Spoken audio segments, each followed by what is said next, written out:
د کہانی شروعات کیږي د کال 1940 نه. چلته مونږ یو جون نومي سړی وینو چې هغه په آرمي کې وي او هغه ته یو کاغذ ورکړي ورته د و چې په دې دستخط وکړه چې زه یو جاسوس یم. خو دا خبره په اصل کې دروغ وي. نو هغه ورته وایي چې زه جاسوس نه یم.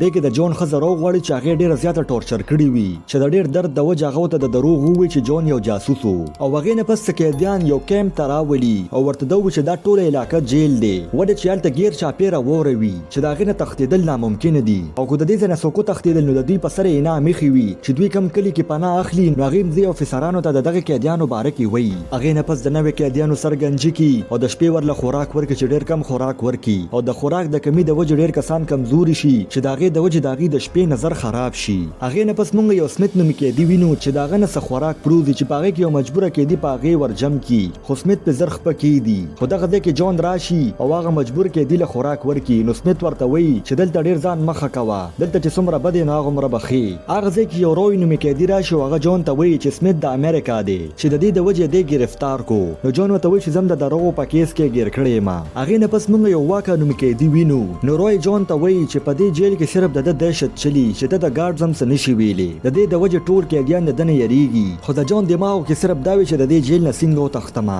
نو روی ورته وایي چې د دې ځای نه تښتېدل ناممکنه دي ختم به شي. اوس ورځې تېرېږي او جون دغه ځای ماحول سره عادت شي چې د دوی کار دا وي چې د غرونو نه به کویلر وباسي او ونې به کټ کوي خو د هغې په بدله کې به دې ته ډېره زیاته کم خوراک ملاوېدو او د دوی د وده کېدو ځای هم ډېر زیات یخ وي چې دوی له نوې کپړې او بوټان نه ورکوي. هغې نه پس روی او جون بهر روځي چې هغوی د دماکې اواز واوري. نو جون پوه شي چې دا د کویلې په کدان کې وشوه خو جون هغه ځای کې اخوا دېخوا ګوري چې د تښتېدو لار معلومه کړمه. نو روی ورته وایي چې زما یو ملګری دی لازر هغه به زموږ مدد وکړي د دې ځای نه د ویستو دپاره او هغې نه پس به موږ د ساوت طرف ته لاړ شو چې موږ به منګولیا ته ورسو او هغه ورته دا و چې د دومره غټ سفر دپاره خوراک جمع کول پکار دي او د یخنۍ د کموالي انتظار به وکړو ولې که په دې یخنۍ کې ووتو نو کاږه به شو. چې هغې نه پس هغې د سګرټ په بدله کې قیدیانو نه به یې خوراک اخیستو هغې جمع کول شروع کړل او روی به هغه خوراک پټ کو. هغې نه پس قیدیان د کار دپاره یې بوتلل چې هغه ځای کې برفیله طوفان راشي او دا طوفان دومره تیز شي چې څه کسان د یخنۍ د وجې راوغورځېږي. نو هغه سپاهیان دې نورو ته ویل چې دلته کښېنئ کار خو په تاسو مونږ ضرور کو مونږ هېڅ پروا نه لرو که تاسو دلته مړه شئ او که ژوندي یې. او لږ وخت پس چې طوفان ونه درېږي نو هغوی د کار دپاره ځنګل ته بوځي چې هلته هغوی زر خپل کار وکړي او بیا واپس راوغواړي. په سبا باندې سمیت او جون هغوی د کویلې کدان ته د کار دپاره ولېږل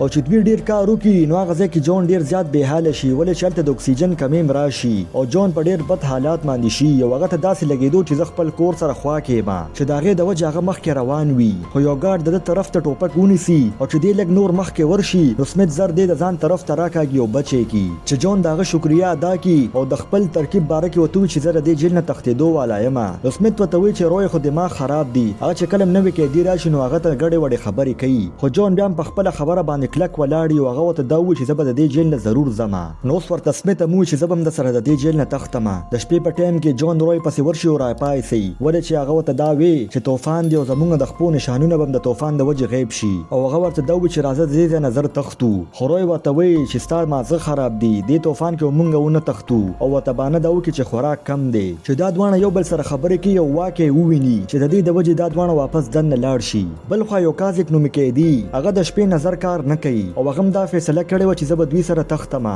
خو هغه اندریس ته دا ووایي چې ما ته دروازې ښکاري او د شپې به زه ستا په سهاره باندې مخکې ځمه او ستاسو د دې ترکیب باره کې به زه چاته هم نه ویم. هغې نه پس سمیت د سونې ګړی لازر له ورکړي چې هغه موږ له د دې جیل جانکاري راکړي. نو لازر ورته وایي که تاسو له دې ځای نه تښتېدل غواړئ نو جنریټر به بندوئ چې ګیر چاپېره به تیاره شي نو ستاسو دپاره به تښتېدل ممکنه شي او دا به هلک کولی شي چې کله د فوجانو شفت بدلیږي. اوس چې دوی د صحیح وخت انتظار کوو نو واکه په جون باندې حمله وکړي او هغه ورته دا وایي چې ما په دې جیل کې دومره جوارۍ کړي چې په ما اوس کارزه ده او زه غواړم چې زم د دې ځای نه وتښتمه چې د دې د وجې جون مجبوراً هغه هم په خپل ګروپ کې شامل کړي. اوس چې څنګه ټایم راشي نو دوی جنریټر بند کړي او چې کم کسانو د تښتېدو فیصله کړې وه هغوی تارونه کټ کړي او دا هغه ځای نه وتښتي چې دې سره الارم بجو شي او ګاډم ورپسې بهر روځي خو د طوفان د وجې هغوی صحیح څه نه لیدل چې هغوی خپل سپي د ځنګل طرف ته ور روان کړي چې د رسپو په ذریعه باندې به دغه قیدیان ونیسو او دا قیدیان دومره تیزۍ سره روان وي چې لږ وخت پس دوی ډېر زیات ستړي شي خو جون ورته وایي چې زر تر زره کوې مونږ پسې شاته سپي دي او د هغوی په مدد باندې به دغه فوجان مونږ ډېر زر ونیسي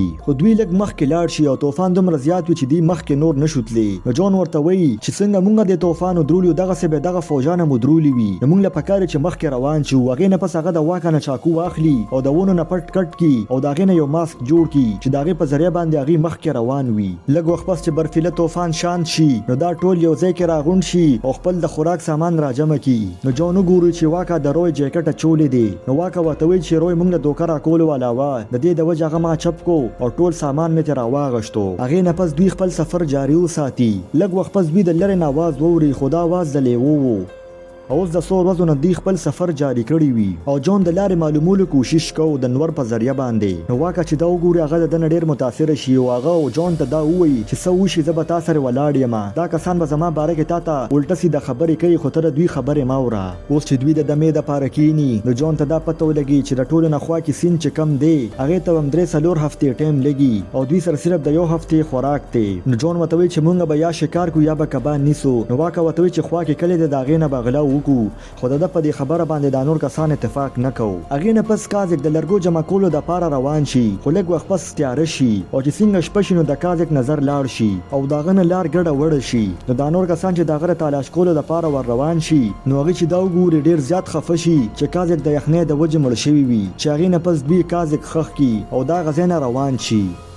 خو د یو څو هفتو سفر نه پس هغې دومره بېحاله شي چې د ځمکې نه به یې چینجي خوړلی او د جالو نه به یې انډې راغشتې او هغې په یو ګوفه کې پناه واخلي. خو د هغې باوجود هم د دوی په ګروپ کې د 2 کسانو حالات ډېر زیات خراب وي. لږ وخت پس دوی د څه آواز واوري نو چې دوی مخکې ورشي هغه ځای کې د لیوو ګروپ وي او هغې یو ځناور خوري چې هغې نه پس دوی هغه د لیوو ګروپ د هغه ځای نه وشړي او دوی دومره وږي وي چې کچاغه غوښه خوړل شروع کړي. هغې نه پس جون دا فیصله وکړه چې زه به اوس یوازې ځم هغه سیند ته او هغه خپلو ملګرو ته دا وایي که 1 هفته کې زه رانغلم نو زمانه بغیر سفر جاری کې. اوس د یو غټ سفر نه پس هغه د باران نه ځان بچ کی او واپس خپلو ملګرو له ډېر په بد حالات راشي او هغه ورته دا وایي چې ما ته سیند میلو شو چې هغې نه پس جون لږ ارام وکړي او د لږ ارام نه پس هغه خپلو ملګرو سره سفر جاری کی چې د 3 ورځو نه پس هغې هغه سیند ته راورسي چې هلته د لږ دمې نه پس هغې د بورډر طرف ته ور روان شي. اوس چې دوی مخکې روان نو دوی ته داسې محسوسه شو چې څوک راپسې شاته را روان دي چې دوی ډېر چالاکۍ سره هغه کس ګیر کی او واکه چې پې څنګه حمله کوله نو جون هغه ودرئ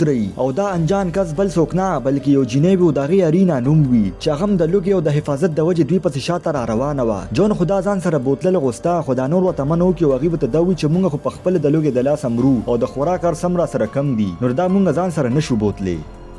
لږ وخت پس په خټو کې یو ځناور انختی وي چې هغه د دوی د شپې خوراک جوړ شي خو اندریز د دوی نه بیل شي او هغه ځای نه لاړ شي او لږ وخت پس چې هغه راشي نو هغه سره هغه جینۍ وي او اوس دوی یو ورځ د آرام وکړي چې دوی ته سکون میلو شي او هغې نه پس هغې مخکې روان شي چې هلته یو سیند وي او دا سیند نیم واوره وي او دا واوره کمزورې م وي خو ارینا بغیر د سیارې په هغه ځای باندې روانه وي او په سچل باندې بل غاړې ته واوړي چې دا وګوري دا نور کسان هم ورپسې را روان شي او هغې هم دی بل طرف ته را واوړي. اوس چې د دوی ګذر په ځنګل باندې کېږي نو سمیت د ارینا نه تپوس وکړي چې ته څوک یې او یوازې ولې. نو ارینا ورته وایي چې رشیا والا زما مور او پلار مړ کړي دي. نو سمیت چې د دې دا خبره واوري نو هغه لږ شکي شي او هغه ته داسې لګېدو چې دا جینۍ دروغ وایي ولې چې سمیت ته هغه د خبرو نه د جرمني لګېده. نو سمیت ورته دا وایي چې ما سره واده وکړه آینده به ته ما ته دروغ نه وایې. اوس په لاره کې دوی یو قصبه وویني چې په هغې باندې به دوی ځي خو دې کسانو دا فیصله وکړه چې په دې نه شو تللی ولې کو چاته هم زموږ باره کې پته ولګېد او دا خبره جیل ته ورسېده نو هغې به موږ پسې راشي او ګرفتار به م کړي. د دې د وجې دوی د ځنګل په لاره بیا روان شي چې هغه ډېره زیاته اوږده وي خو د دوی د جون نه واکه غیب وي نو دوی ته داسې لګېدو چې واکه موږ له دوکه راکړه. خو لږ وخت پس چې هغه راشي نو سمیت پرې ډېر زیات غوسه وي او ورته دا وایي چې ته چېرته تللی وې خو واکه لږ وخت پس د بیګ نه مړه ځناوران راوباسي او هغه ورته دا وایي چې موږ سره بله لار نشته همدا به خورو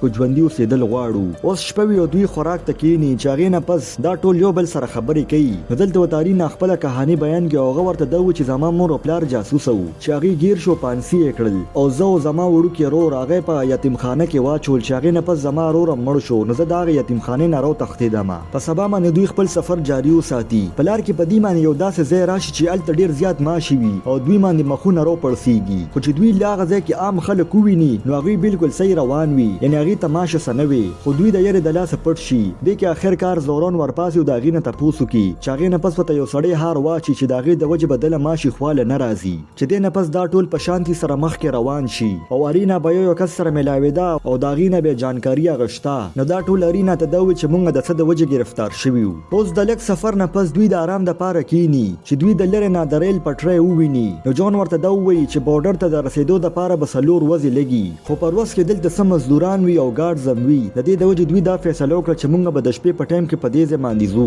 اوس چې څنګه د شپې ټایم شنو دوی روان شي او اخر کار دوی د منګولیا بارډر ته ورسي چې واکا جون ته دا وی چې زه بدلته پریشیا کې یم او تاسو بس خپل سفر جاری وساتئ، زما سفر دې ځای پورې وو. چې غنه پس دا دوانه یو بل طالبدا وی او واکا په خپل لار لاړ شي. اغه نه پس دوی په یو ریګستان باندې تیریږي او دا صحرا د خار طرف ته تلو. نو دوی ډیر زیات خوشاله او مخکې روان وو. او د دوی د خوشحالي د لګ وخت لپاره وا ولې چلته یو بورډ لګیدلی وی او پاغه دا لیکلی وی چې منګولیا اوس د رشیا په کنټرول کې ده، چې د سره دوی ډیر زیات خفه شي او هغه ما غزه کې کینی. خو دغه ځای کې یو مندر وی. نو دوی دا فیصله وکړه چې موږ به دغه مندر ته ورشو. نو دوی چې هغه مندر ته ورشي نو هغه مندر پوره تباہ شوی وی او ولته کوپړم دوی ته ملو شي. اوس دا ټول راغون شوی یو ډیر زیات خفوي چې سو وګو. نو دې کې یو کس دا وی چې صرف اوس انډیا سیف دالته موږ سلامت یو، هغه ځای ته تلل پکار دی. خو هغه ځای ته د تلو د پاره اول به چاینا پار کوو. اوس دوی خپل سفر جاری کی چې دوی په یو ریګستان باندې تیریږي او اوس شپه ورځ تیریږي او دوی مخکې روان دي چې د نور نه د بچ کېدو لپاره کله په سر کپړې دی او خپوتم کپړې اچي او دوی بوبه ډېر په خیال سکلي او اخر غم ختم شوي. نو دلته جون سمیت ته دا وی چې ماته لري ونی ښکاری. نو سمیت ته دا وی چې دا بستا یو وهم وی چې هغه نه پس دوی مخکې روان شي خو ډېر زیات تګي وي او دوی په اسمان کې مرغۍ وویني چې دوی زره هغه طرف ته ورمنډه کی ولې چلته وبوي او دوی ډېر زیات وبموسکی او ځان سره ډېر وبمرا واخلي چې پلار کې د تندې مشکلات را نشي. او هغه نه پس دوی خپل سفر جاری کی.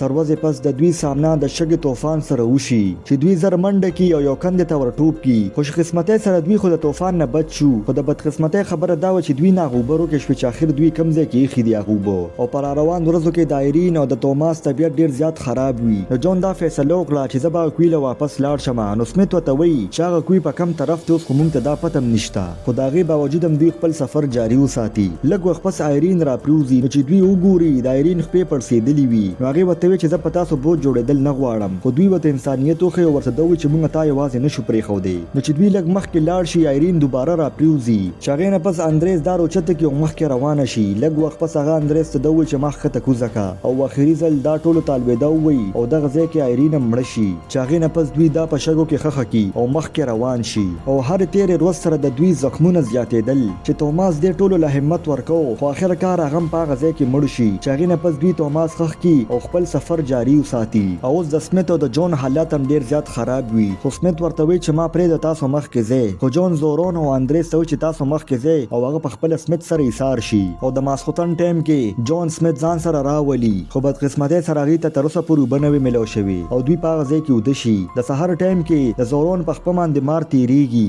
هغه نه پس زورون هغه مار پس شاته لاړ شي چې هغه ته د وبو یو کند ملو شي چې هغه نه پس هغه وبوس کی او لګي وبس سمیت لمور کې ولې چې سمیت بيخیر لکه دی نشو. او هغه نه پس دوی هغه مار مړ کی او هغه وخوري. او د سمیت حالات ډیر زیات خراب هغه دوی ته وی چې ما پرې د تاسو را دی نه زه. نو جون وته وی چې ترسو پر ته ژوندې مونږ ته یوازې نشو پرې خو دی. او په سبا باندې هغه خپل سفر جاری وساتي چې دوی ته اخر کار یو سین ملو شي چې دوی ډیر زیات خوشاله شي او لک طاقت ورته ملو شي. او هغه نه پس دوی د ګریټ وال اف چاینا ته راورسي چې دوی هغه پار کې او د هیمالیا غرونو ته راورسي. هغه نه پس هغه ته یو سړی ملو شي او ورته دوی چې انډیا اوس ډیره جوخته ده او خپل ځای ته راولي او ډیر وخت پس دوی په مړه خېټه باندې خوراک وکي. او هغه نه پس دا کسبی لیډر وته دا وی چې انډیا تللو خطرې نه خالی نه دا ولې چې برفیله طوفان کې به تاسو ژوندۍ پاتې نشئ چې کله دا یخني کم شي نو تاسو بیا لاړ شئ. او اوس د شپې په ټایم کې دوی د کېدو والاوی ډیر زیات خوشاله وي چې اخر کار مونږ آزاد شو. په سبا باندې جون یوازې روان شي ولې چې سمیت دا غوښتل چې زه به دلته ایثار شم. نو د دې نه پس دا دوه مرګري سمیت طالبدا وي او هغه جون پسې ور روان شي چې دا درې ونه په انډیا کې ملو شي. او روان 50 کاله د جون یو ټکانه نه و او اخر کار پولند آزاد شي چې جون خپل زوړ کور را پیدا کی او کور ته راشي